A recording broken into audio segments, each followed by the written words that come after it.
Hi friends, good afternoon. இன்றைக்கி நம்ம வீட்டில் பார்த்தீங்கன்னா சுட சுட தேங்காய் பால் புலாவ், கோகோனட் பால் எடுத்து அதில் புலாவ் பண்ணுறது. அது செம்மையாக இருக்கும், டேஸ்ட் அட்டகாசமாக இருக்கும். கீ கொஞ்சம் எக்ஸ்ட்ரா போட்டு அதில் புலாவ் பண்ணணும். அதுக்கப்புறம் பார்த்தீங்கன்னா ஒயிட் ரைஸு, அதுக்கப்புறம் பார்த்தீங்கன்னா பெப்பர் சிக்கன் கிரேவி, அதுக்கப்புறம் சிக்கன் 65, அதுக்கப்புறம் பார்த்தீங்கன்னா மிளகு ரசம். இன்றைக்கி நம்ம வீட்டில் இதுதான் ஃப்ரெண்ட்ஸ். இன்றைக்கி செம்மையாக இருந்துச்சு. நம்ம வீட்டில் பார்த்தீங்கன்னா பெப்பர் சிக்கன் அந்தளவுக்கு அவ்வளோ டேஸ்ட்டாக இருந்துச்சு. அப்புறம் மிளகு ரசமும் அவ்வளோ ஒரு டேஸ்ட்டாக இருந்துச்சு. பார்த்திங்கன்னா ரைஸும் நல்லா செம்ம சாஃப்டாக செம்மையாக இருந்துச்சு.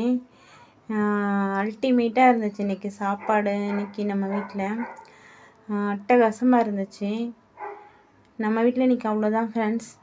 சிக்கன் பெப்பர் கிரேவி, தேங்காய் பால் புலாவ், அதுக்கப்புறம் ரசம், அவ்வளோதான். தேங்க்யூ ஃபார் வாட்சிங். Bye bye friends.